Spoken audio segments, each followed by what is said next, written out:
कि ये पृथ्वी किसने बनाई? तुमने बनाई, हमारे परदादा ने बनाई, उनके परदादा ने बनाई। तो जब ये भगवान ने बनाई तो ये स्वर्ग नहीं बना, कैसे नहीं? पर इस स्वर्ग को आदमी पहचानता नहीं, और न पहचानने के कारण इस स्वर्ग को नरक बना दिया। क्योंकि ध्यान कहां है? ऊपर, यहां से दूर, कहीं भी, किसी को नहीं मालूम कहां। उंगली ऊपर करते हैं, भगवान कहां है? ऊपर है। स्वर्ग कहां है? ऊपर है। जैसे एक ही पता हो, उस पते पे किसी की भी चिट्ठी डालो वो पहुंच जाएगी, पर ऐसा नहीं। बार बार सच्चे संत महात्माओं ने हमेशा यही जताने की कोशिश की है कि जिस चीज को तुम ढूंढ रहे हो वो तुम्हारे अंदर है, और जिस चीज की तुमको तलाश है वो तुमको यहां मिलेगी। अब एक कबीरदास जी का एक दुआ है कि राम बुलावा भेजिया दिया कबीरा रोए, जो सुख साथ संग में सो वैकुंठ नाम। क्या मतलब हुआ है? क्या मतलब हुआ है? जो सुख, जो कुछ भी मनुष्य कर रहा है सुख के लिए नहीं कर रहा है? सुख के लिए नहीं कर रहा है। ये बड़ी बड़ी इमारतें बनी हुई हैं, काय के लिए बनी हुई? आदमी के सुख के लिए। लाखों लाखों करोड़ों करोड़ों एक एक कमरे के लिए, दो दो कमरे के लिए आदमी देगा? नहीं देगा, ताकि उनमें रह सके। क्यों? सुख। आदमी का अब एक सुख नहीं रहा, कई सुख है। मान सम्मान का भी सुख है। अगर हम आज इस संसार को देखें तो जरूरतों के बल पे ये चल रहा है। आदमी की, मनुष्य की साधारण सी जरूरतें हैं। भूख लगती है, खाना चाहिए, प्यास लगती है, पानी चाहिए, जब आदमी थक जाता है तो विश्राम चाहिए, नींद आती है, सोने की जगह चाहिए। और इन कुछ जरूरतों को लेकर के सारे संसार के अंदर अगर देखा जाए तो कितना बिजनेस होता है। क्योंकि आपको सोने के लिए जगह चाहिए तो चारपाई चाहिए, चारपाई खरीदनी पड़ेगी। खाने के लिए भोजन चाहिए, सब्जी मंडियां हैं, माइक्रोवेव अवन बनाने वाले हैं, गैस सप्लाई करने वाले हैं, क्योंकि खाना बनाना पड़ेगा ना। और गैस सप्लाई करने वाले हैं तो गैस को भी एक जगह से दूसरी जगह ले जाया जाएगा, तो कार भी है, ट्रक भी है। ये जो दुनिया चल रही है आज, ये इसलिए चल रही है कि मनुष्य की कुछ जरूरतें हैं और उनको पूरा करना है। फिर इसके ऊपर एक बात और आती है, और वो ये बात है कि जब मनुष्य ने ये देखा कि मैं इन जरूरतों को पूरा करते करते काफी धनवान बन सकता हूं, तो उसने कहा कि मेरे को इन जरूरतों को बनाना चाहिए। जो जरूरत मनुष्य को नहीं है, मनुष्य ही उन जरूरतों को बनाता है, और फिर उन जरूरतों को पूरा करने के लिए आप पैसा देते हैं, वो अमीर होते हैं, आप गरीब। जरूरतें छोटी मोटी चीज नहीं है।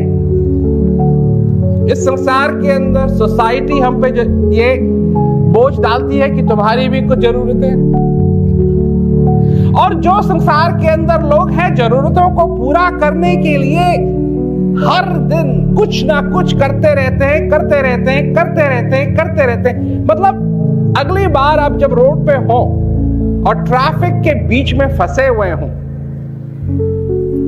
तो जरा इधर उधर देख करके ये अपने मन में ही विचार कीजिए कि ये सब कुछ जो हो रहा है ये किसी जरूरत को पूरा करने के लिए हो रहा है। क्या जरूरत है ये नहीं मालूम।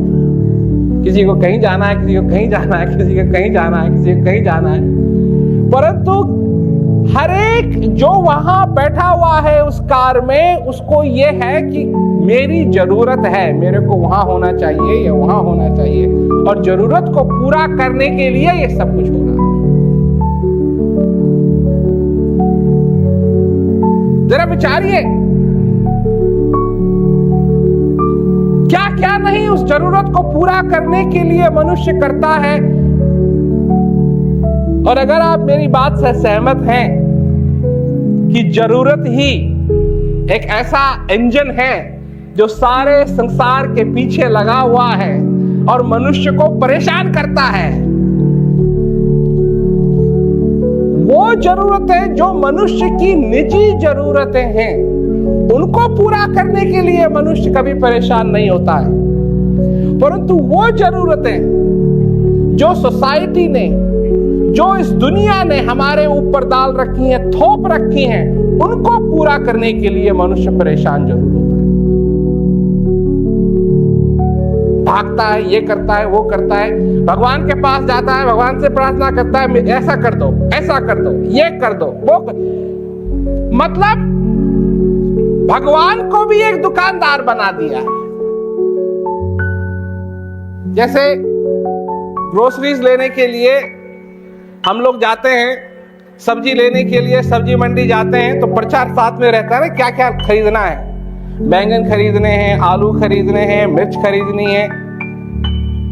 वैसा ही पर्चा लेकर के भगवान के पास भी चले जाते हैं, एक बेटा, एक कार, और मेरे ख्याल से उससे पहले अच्छी बीवी, और वो भी क्या, हे भगवान ये कर देना, और मेरी नौकरी भी लगा देना, मेरा प्रमोशन भी कर देना। और जैसे भगवान के पास और कुछ करने के लिए नहीं, वो बैठे हुए हैं, अच्छा कहाँ तुम्हारी कहाँ पोस्टिंग है, कहां से कहां जाना चाहते हो। परंतु लोग हैं अपनी लिस्ट लेके जाते हैं क्योंकि जरूरतें हैं और जरूरतों को पूरा करना है। परंतु कभी आपने बैठ करके ये सोचा कि आपकी असली जरूरत क्या है? असली जरूरत क्या? लग गए जरूरतों को पूरा करने के लिए, पर यह कभी नहीं सोचा कि मेरा जीवन है, मैं जिंदा, मेरे अंदर श्वास आता है, मेरे अंदर श्वास जाता है, एक सीमित रूप है जब तक मैं जीवित रहूंगा, उसके बाद मैं यहां नहीं रहूंगा। मुझे नहीं मालूम कि वो समय कब आएगा, पर इतना जरूर मालूम है कि आएगा।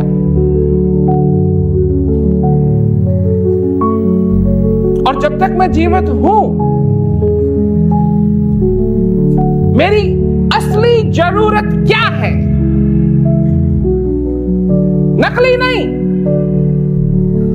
इस संसार की दी हुई जरूरतें नहीं,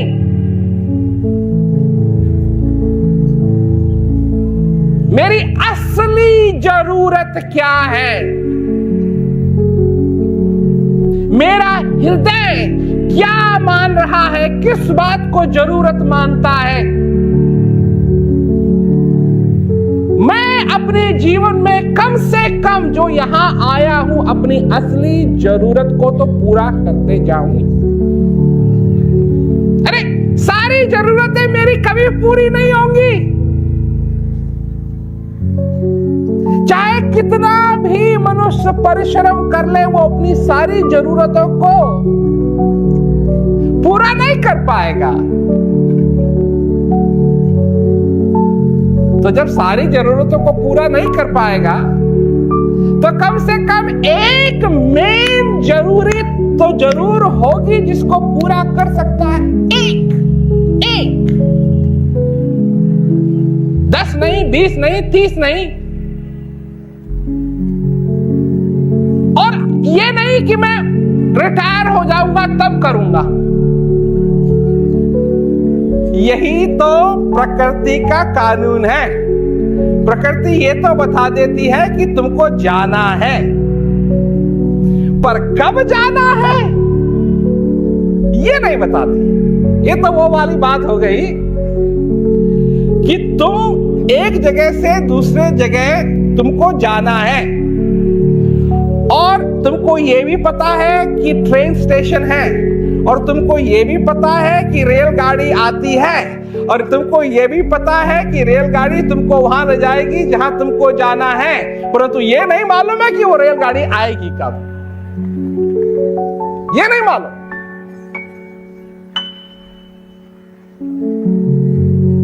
और जब ये नहीं मालूम कि कब जाएगी, तो एक जो जिम्मेवारी है जिसको हम पूरा कर सकते हैं, कम से कम उसको तो पूरा कर लें। अरे एक बैग तो ऐसा बांध दो,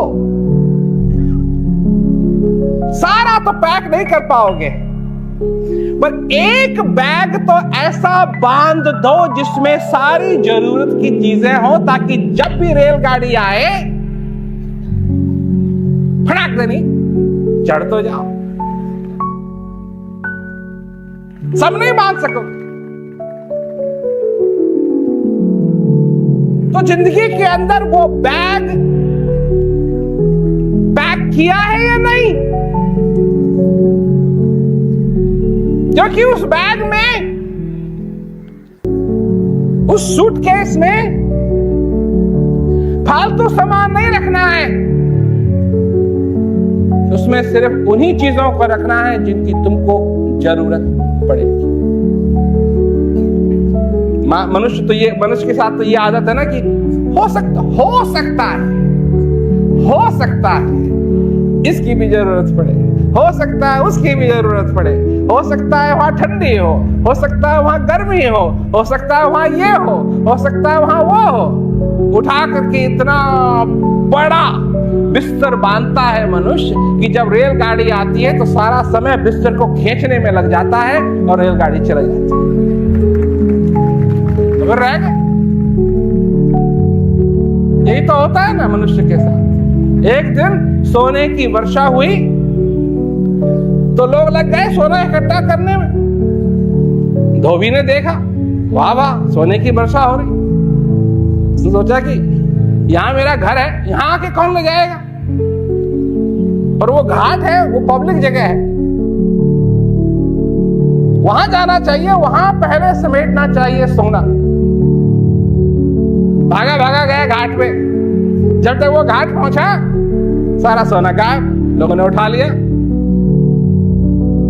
तब उसको लगा कि अरे कम से कम घर में तो है। भागा भागा घर गया, वहां देखा वहां भी सब उठ गया। तभी से तो कहावत बनी है, ना घर का ना घाट। और मनुष्य के साथ यही रह जाता है। इसी के लालच में जो मनुष्य फंसता है उसी के साथ यही होता है, ना घर का रहता है ना घाट का रहता है। और फिर सुनाने वाले क्या सुनाते हैं, क्या सुनाते हैं? ये सुनाते हैं खाली हाथ आए थे और खाली हाथ जाना। तो फिर हाथ ही क्यों दिए? जब खाली हाथ आए थे और खाली हाथ ही जाना है, इस सब का क्या फायदा? क्या फायदा? इस शरीर का क्या फायदा? इस समय का क्या फायदा? इस गगन का क्या फायदा? सेब के अंदर जो मीठा रस है उसका क्या फायदा? सेब के अंदर जो मीठा रस है उसका क्या फायदा? क्योंकि लोग तो कहते हैं ना कि यहाँ तो हम अच्छा काम करने के लिए आए, अच्छा काम करो, और फिर वही बताते हैं कि अच्छा काम है क्या। वही बताते हैं अच्छा काम क्या है, और यही कहते हैं कि अच्छा काम करो, अच्छा काम करोगे तो स्वर्ग जाओगे। और ये जो स्वर्ग है, ये जो स्वर्ग है, इसका क्या होगा? यहां क्यों आए? चेहरे पे मुस्कान यहां आती है, वहां तो लोग बनाते हैं, बड़े बड़े पोस्टर बनाते हैं कि वहां जाओगे, स्वर्ग में जाओगे तो लड्डू खाने के लिए मिलेंगे। खाओगे कैसे लड्डू? दांत तो यहीं रह जाएंगे। जिन चीजों से चखते हैं लड्डू वो तो यहीं रह जाएंगे। अरे कभी जब जुकाम लगी है, जब चख नहीं सकते, कभी लड्डू खाया? क्या फायदा लड्डू खाने का? कुछ स्वाद नहीं आता है। ये तो वही वाली, वो जो सूंघने वाली नाक है वो तो यहीं फूक फाक के रह जाएगी। सही बात कह रहा हूं मैं। अब कई लोगों को ये बात मीठी नहीं लगती।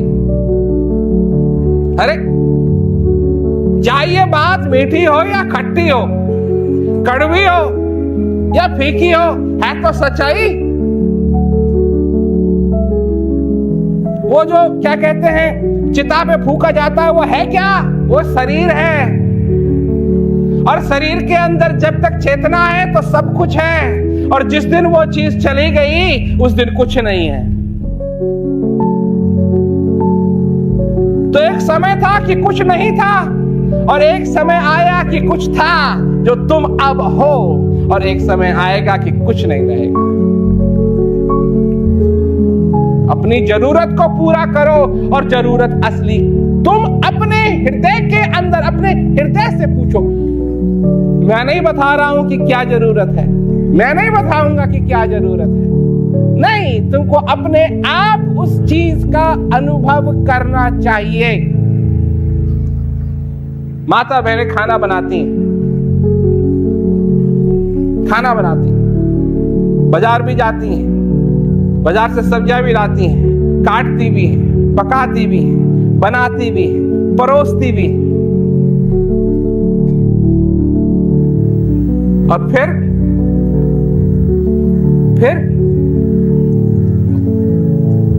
खाती भी। क्या जरूरत है उनको खाने की? अरे इतना उन्होंने ही खरीदा, उन्होंने ही धोया, उन्होंने ही काटा, उन्होंने ही पकाया, उन्होंने ही परोसा, इतना सब कुछ कर लिया, खाने की क्या जरूरत है? इतना समय बीत गया खाने के साथ।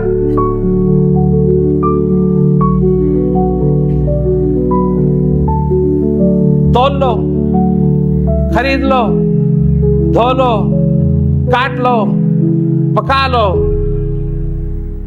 पर जब तक खाओगे नहीं तब तक भूख नहीं मिटेगी। भूख नहीं मिटेगी। इसी प्रकार जब तक हम स्वयं उस शांति का अनुभव नहीं कर लेंगे तब तक कुछ नहीं हुआ, तब तक भूखे के भूखे ही हैं। क्योंकि जिस चीज की हमको तलाश है वो तो स्वयं ही हमारे अंदर बसी हुई है। एक कबीरदास जी का दोहा है, घट घट मोरा साइया सूनी सहज न कोय। समझे मतलब? घट घट मोरा साइया, इन्होंने क्वालिफाई किया है इसको इस तरीके से कि हर एक मनुष्य के घट में मेरा साईं बसा हुआ है। घट घट मोरा साइया सूनी सहज न कोय।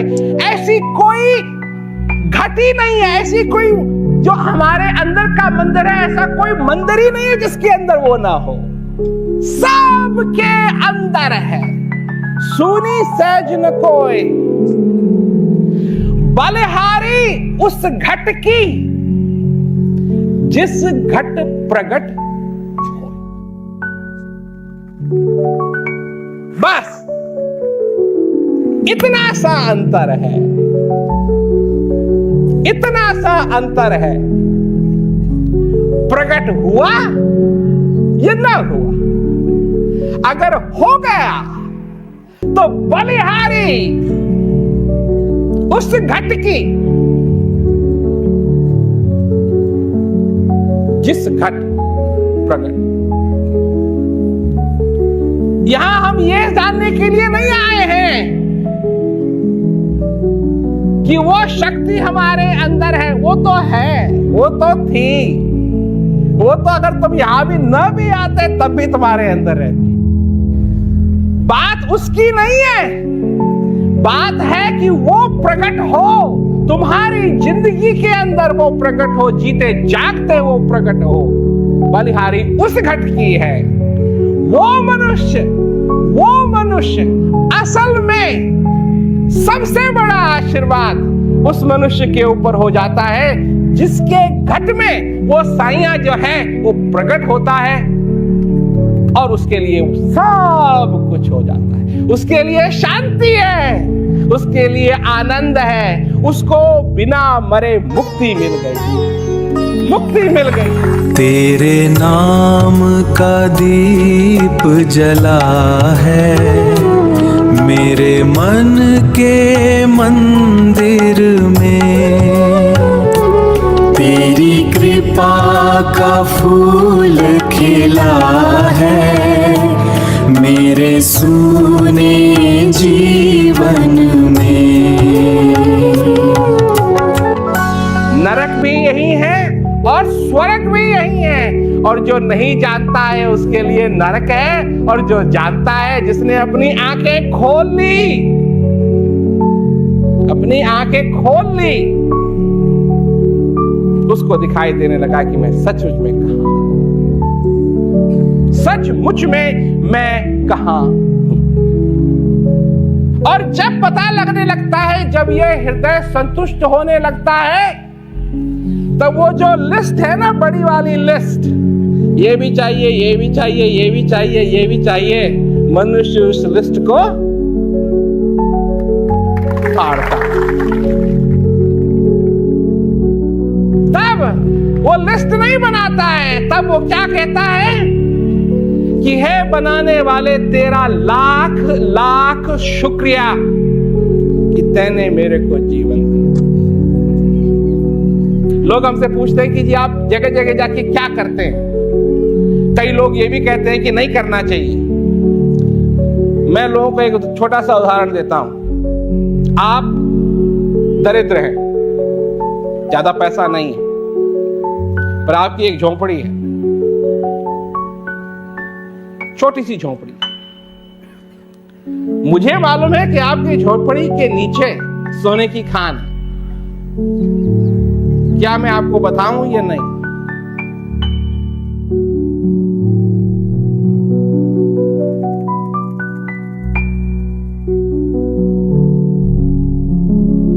बताऊं या नहीं बताऊं?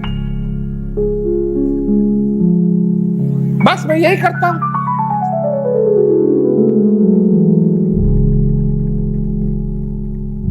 लोगों की झोपड़ी है, लोग भीख मांग रहे हैं, और मेरे को मालूम है कि उनकी झोपड़ी के नीचे क्या रखा है। और कई लोग कहते हैं कि हमको नहीं सुनना। मत सुनो, सुना तो कहीं जा नहीं रहा, भीख तुम मांग रहे हो, मस्ती मारो।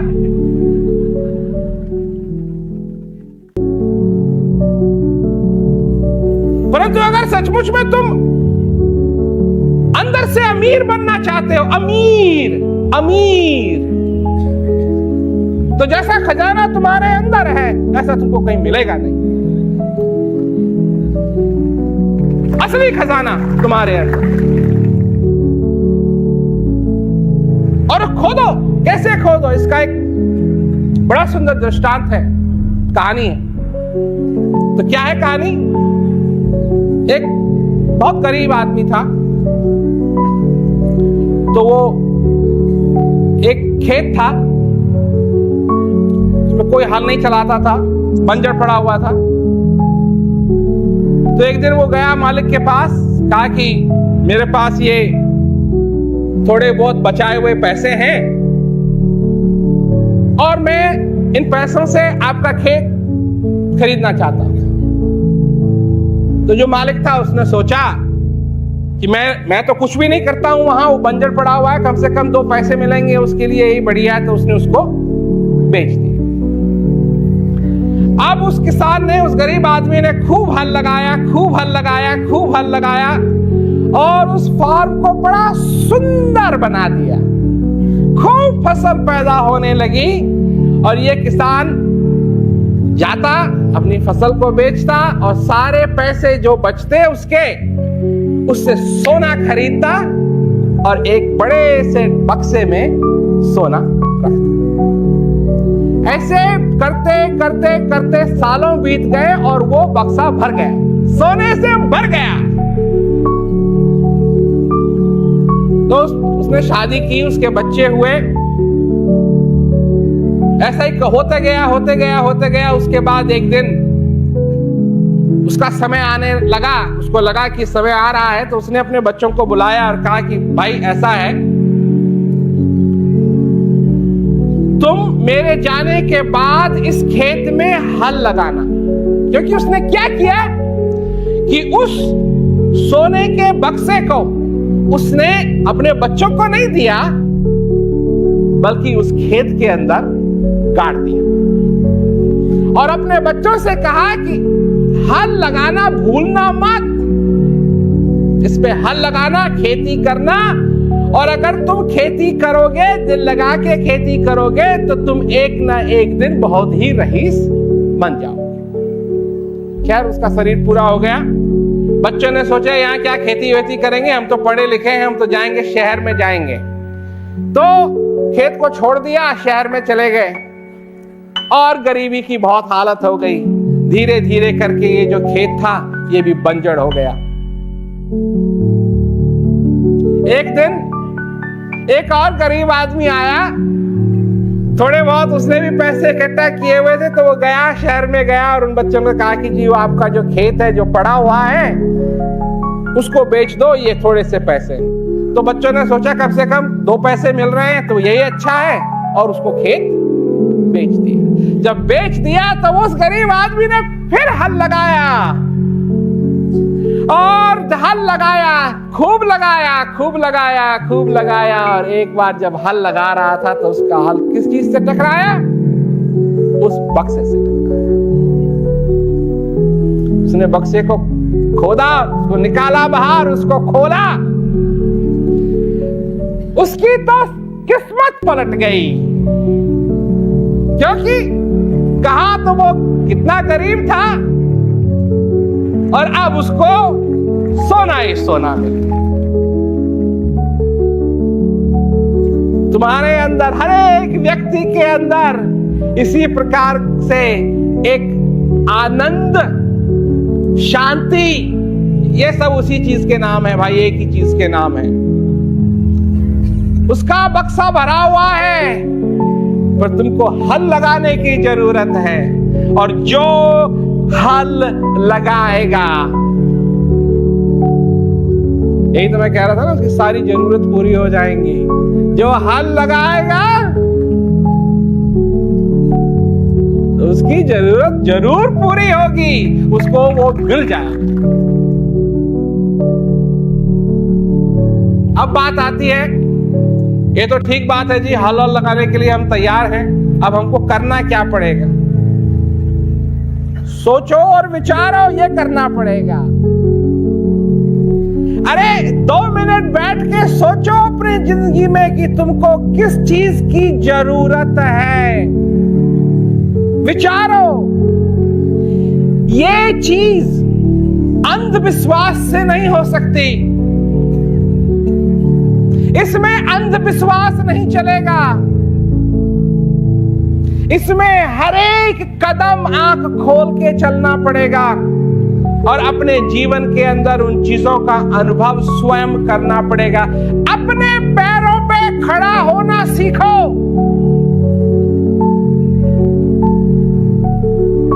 लोग कहते हैं जी अच्छी बात है, हम गुरु धारण करते हैं, तो धारण करना चाहिए, अच्छी बात है, तो आपको ही बना लेते हैं, गुरु बना लेते हैं। नहीं भैया, किसी और को पकड़ो।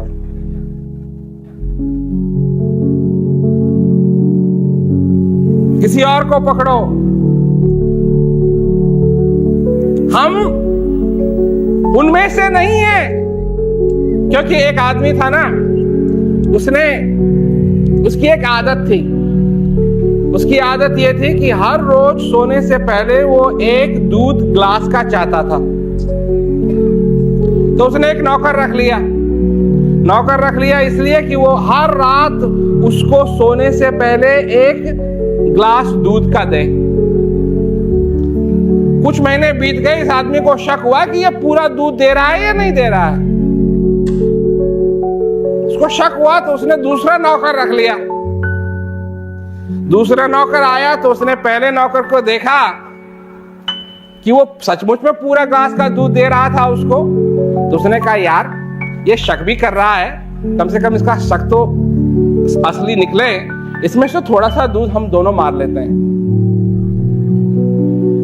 और इसमें पानी डाल देंगे, इसको नहीं मालूम पड़ेगा। सवेरे सवेरे उसको लगा कि रात का जो दूध था उसमें पानी जरूर मिला हुआ था, तो और शक उसका बढ़ा तो उसने एक और नौकर रख लिया। जब एक और नौकर रख लिया तो उस नौकर ने कहा कि भाई तुम भी दूध पी रहे हो, हमको भी तो दूध दो। तो उसने भी एक हिस्सा मांग लिया। अब एक ही हिस्सा बचा और सारा पानी। तो मालिक को लगा कि भाई नहीं है तो उसमें तो ज्यादा ही पानी आ रहा है, तो उसने एक नौकर और रख लिया। 4 नौकर हो गए ना, 4-4 हिस्से। तो जब चौथा नौकर आया उसने कहा मेरे को भी दे। उसने कहा भाई तेरे को दे देंगे तो उसमें तो कुछ बचेगा ही नहीं। उसने कहा तू चिंता मत कर। तो वो दूध जरा लेट ले गया, मालिक तब तक सो गया था। उसने थोड़ी सी मलाई ली और मालिक की मूंछों पे लगा दी और खाली ग्लास साथ में रख दिया। अब जब सवेरे सवेरे मालिक बड़ा बिगड़ा कि तुम 4 नौकर रखे हुए हैं, मेरे लिए कोई दूध ही नहीं लाया। कहा मालिक लाए तो थे, आप तो पी गए, देखिए आपकी मूंछों में मलाई लगी हुई है। तो वो गया शीशे में देखा, सचमुच में मलाई लगी हुई। कहा भाई पी लिया होगा, मैं भूल गया। ये मत करना अपनी जिंदगी के अंदर, ये मत करना अपनी जिंदगी के अंदर कि किसी ने कह दिया अच्छा तुम्हारा कल्याण हो गया और तुमने कहा थैंक यू हमारा कल्याण हो गया, अब तो सब कुछ ठीक। नहीं, जब तक उस शांति का अनुभव नहीं कर लोगे अपने अंदर, जब तक उस चीज का दर्शन नहीं कर लोगे अपने अंदर, जब तक वो असली अनुभव नहीं हो जाएगा अपने अंदर, तब तक तुमको कुछ नहीं मिला। तब तक वो साईं प्रकट नहीं हुआ, जो घट घट में बैठा है वो प्रकट नहीं हुआ। और अगर नहीं हुआ तो तुम आए और चले जाओगे एक दिन, और खाली हाथ आए खाली हाथ चले जाओगे। और मेरा ये दावा है कि तुमको खाली हाथ जाने की जरूरत नहीं।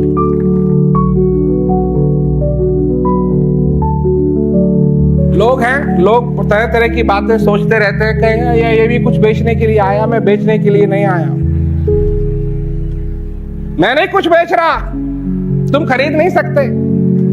इसलिए नहीं कि ये सस्ता ज्यादा है, ये इसलिए कि तुम्हारे पास इतना पैसा नहीं है। तो मैं क्या कह रहा हूं? मैं ये कह रहा हूं कि तुम खोजो। देखो, सबसे बड़ी बात यह है कि तुम्हारे जीवन के अंदर शांति होनी चाहिए। तुम्हारे जीवन के अंदर शांति होनी चाहिए। अगर वो शांति अंगूर खा के होती है तो खूब खाओ, होगी नहीं। तो जैसे भी होनी चाहिए। खोजो, ढूंढो, और नहीं मिले तब हमारे पास, तब हमारे पास। साफ साफ कहते हैं, सारी दुनिया में हम भ्रमण करते हैं, लोग हमारे पास आते हैं, लोगों को हम यही कहते हैं। अब लोगों को यह बात बिल्कुल पसंद नहीं है, बिल्कुल पसंद नहीं है, क्योंकि लोग अपना रोब जमाना चाहते हैं। और कैसे जमाना चाहते? अजी अभी दे दो। मैं लोगों को समझाता हूं, क्या दे दूं? अरे जिस चीज को ढूंढ रहे हो तो तुम्हारे ही अंदर है, तो मैं दे क्या दूं? हल लगाया ना तो सीखा नहीं, हल लगाने की इच्छा नहीं, तो यही बता दो जी डब्बा कहां है, बता दो। लोगों में सुनने की शक्ति नहीं है, प्रश्न करने की शक्ति है पर उत्तर सुनने की शक्ति नहीं है। प्रश्न को ढूंढने की शक्ति है पर जब उत्तर मिल जाता है तो उसको अपने हृदय से ग्रहण करने की शक्ति मनुष्य में नहीं। प्रेम के नाम पे सब कुछ मनुष्य करता है परंतु असली प्रेम कहां है ये उसको नहीं मालूम, ये उसको नहीं मालूम, क्योंकि असली प्रेम भी यहां है, असली सुंदरता भी यहां है। जब तुम सूरज को देखते हो ढलता हुआ देखते हो और वो सुंदर लगता है, वो सुंदरता वहां नहीं है भाई, वो तो यहां है, यहां है वो सुंदरता। तो ढूंढो और अगर नहीं मिले तब हमारे पास आना। और हम क्या देते हैं? हम देते हैं आईना। आईना नहीं तो लोग कहेंगे आईना, हाँ हम आईना देते हैं। इन आंखों से तुम सबकी आंखें देख सकते हो, इन आंखों से तुम सबकी आंख देख सकते हो, परंतु अगर इन आंखों को देखना चाहते हो, अपनी आंखों को देखना चाहते हो, तो तुमको आईने की जरूरत है। बिना आईने के ये आंख नहीं दिखाई देंगी और सबकी दिखाई देंगी। अगर तुम वो अंदर अपनी चीज देखना चाहते हो, इसके लिए तुमको ज्ञान रूपी आईने की जरूरत है। और ज्ञान रूपी आईना क्या करता है कि जो कुछ भी हमारे अंदर से बाहर भाग रहा है, इसको बाहर से उठा के अंदर की तरफ ले जाता है, ताकि हम भी उस चीज का अनुभव कर पाए। क्योंकि आज तक क्या सुना हमने? अंदर की आवाज नहीं सुनी, बाहर की आवाज सुनी।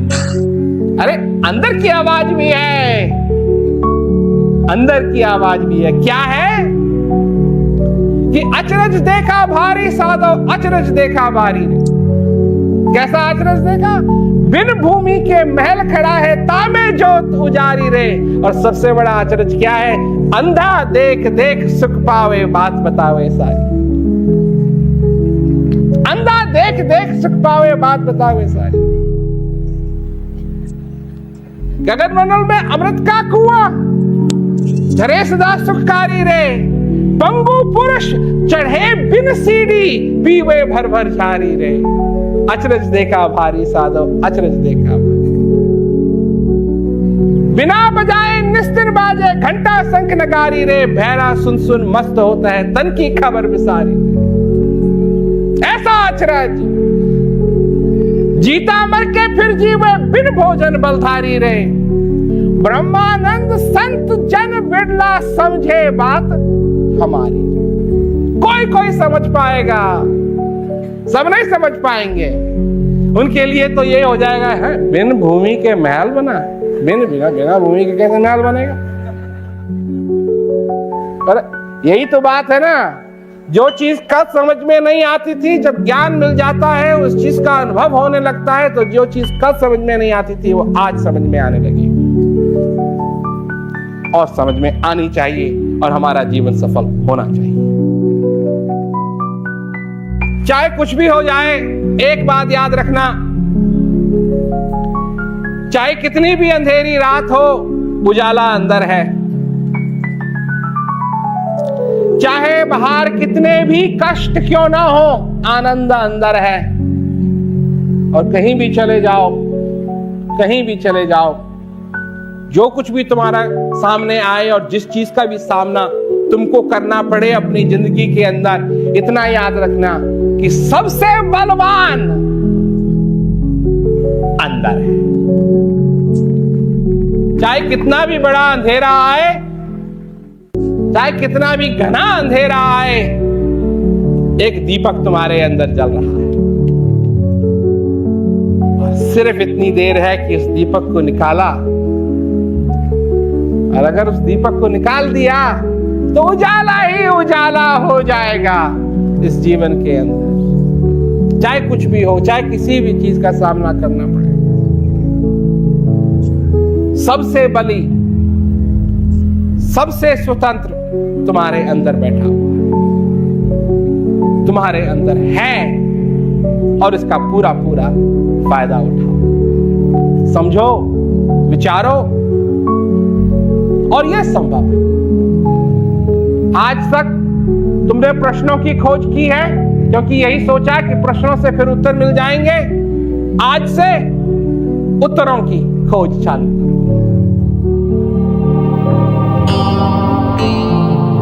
कभी आपने बैठ करके ये सोचा कि आपकी असली जरूरत क्या है? लग गए जरूरतों को पूरा करने के लिए, पर यह कभी नहीं सोचा कि मेरा जीवन है, मैं जिंदा हूं, मेरी असली जरूरत क्या है? जब मैं लोगों को ज्ञान देता हूं कि एक प्रेमी ने, नए प्रेमी ने कहा कि मैं आपका जीवन भर आभारी रहूंगा, ज्ञान के लिए बहुत बहुत धन्यवाद, मैं आपका जीवन भर आभारी रहूंगा।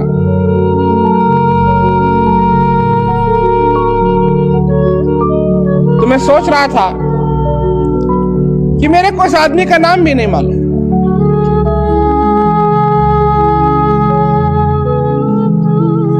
ये कहां रहता है ये भी मेरे को नहीं मालूम। मेरे को इस आदमी के बारे में कुछ नहीं मालूम,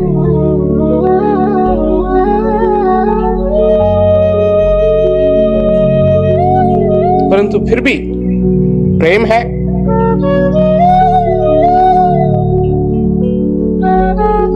मेरा उससे प्रेम है, उसका मेरे से प्रेम।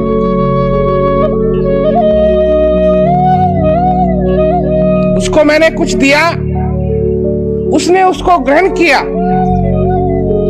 उसने उसको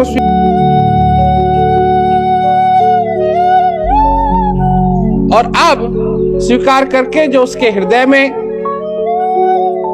जो आनंद उत्पन्न होता है, उस आनंद को लेकर के वो कहता है कि मैं आपका जीवन भर आभारी रहूंगा।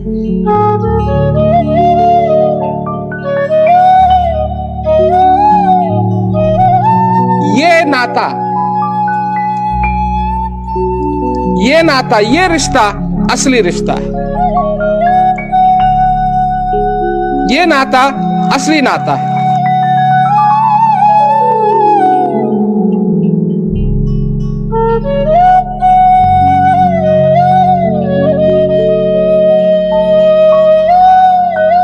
क्योंकि और नाते टूटते हैं, और नाते तोड़े जा सकते हैं,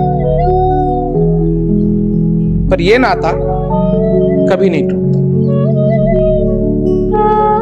चाहे कहीं भी चले जाओ, चाहे किसी भी परिस्थिति से गुजरो, अगर हृदय में वो लगन है तो वो नाता हमेशा बना रहता है।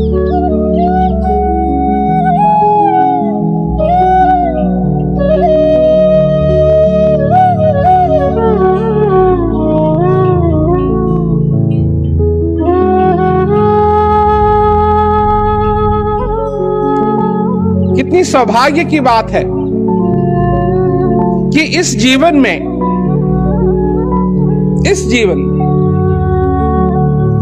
ऐसा मौका मिला, ज्ञान लेने का मौका मिला, सेवा करने का मौका मिला, सत्संग सुनने का मौका मिला। क्या इस मौके को, इन मौकों को हम अपनी जिंदगी में पूरी तरीके से ग्रहण कर सकते हैं या नहीं?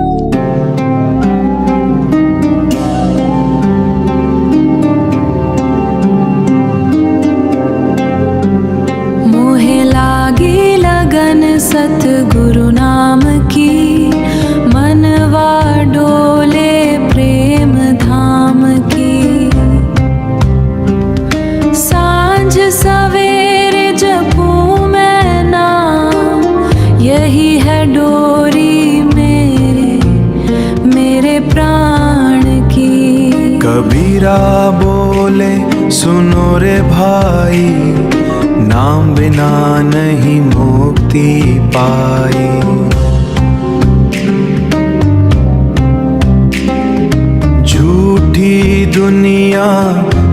झूठे नाते सच्ची केवल प्रभु की छाई।